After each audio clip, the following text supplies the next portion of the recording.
Before the FISA memo was released last Friday, the media tried to portray it as a grave threat to national security. When it was released, they began to refer to it as an example of the dreaded nothing burger. The Republicans had overpromised and underproduced, the media line seemed to be.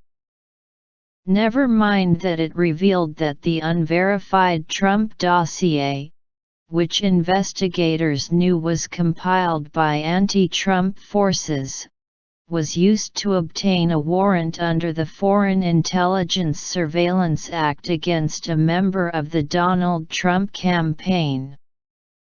Never mind that it laid out all of the times at which the FBI ought to have known the dossier was unreliable and tainted by bias, yet had no problem using it in a court that was set up specifically to prevent American citizens from being spied on by the government for spurious reasons. It was a dud. Nothing to see here. Let's move on to the Super Bowl, or perhaps that big stock market drop. For anyone who was paying attention, mind you, the memo was a pretty big deal. It threw back the curtain on weaponized intelligence being used against a candidate for the presidency for political reasons. While we had heard whispers of what was in the memo before, what it revealed had yet to be put forth in such detail. At that level, the media's relative silence about the memo was telling. Mike Huckabee, former Arkansas governor and former presidential contender, as well as father of the current White House press secretary, may have put it into perspective best in a post on Facebook. I lived through Pentagon Papers and Watergate, Iran-Contra, and Whitewater and more, but first time in my life seeing press trying to keep lid on government actions rather than fully expose. Huckabee wrote on Monday they hate Donald Trump that much. More than they love truth. Sad. Journalism is dead. Facebook users agreed. There is not integrity in the press. They write the news to fit their agenda. Telling the truth is not in their makeup, one user wrote. I am saddened.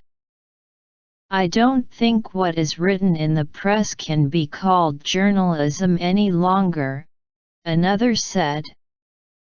It is sad to say you are right, but you are, another noted, saying that the media hate the president because they cannot control him.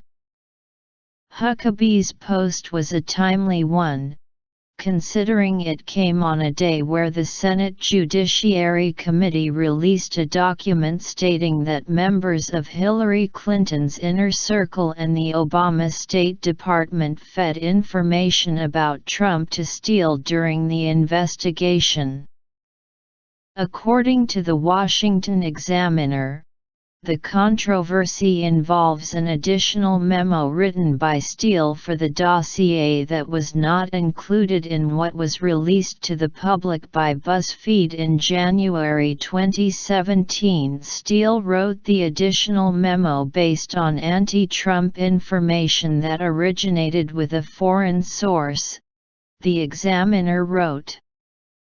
The memo was part of a criminal referral from Senator Chuck Grassley, the chairman of the Senate Judiciary Committee, and Senator Lindsey Graham, RS.C., asking the Justice Department to investigate Steele.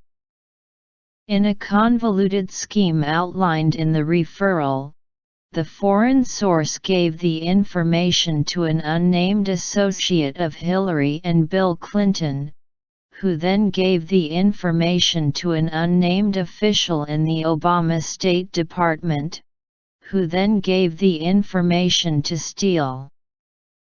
Steele wrote a report based on the information, but the redacted version of the referral does not say what Steele did with the report after that. Fox News reports Grassley and Graham passed on a criminal referral to the Justice Department in early January, alleging Steele either violated 18 U.S.C. 1001 by lying about his contacts to the media when interviewed by the FBI or that he was misrepresented by the Bureau.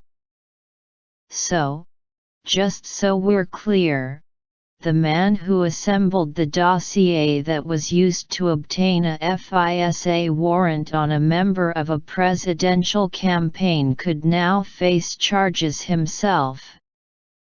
But nope, nothing to see here. Just keep looking away. No wonder Americans are so frustrated with the media.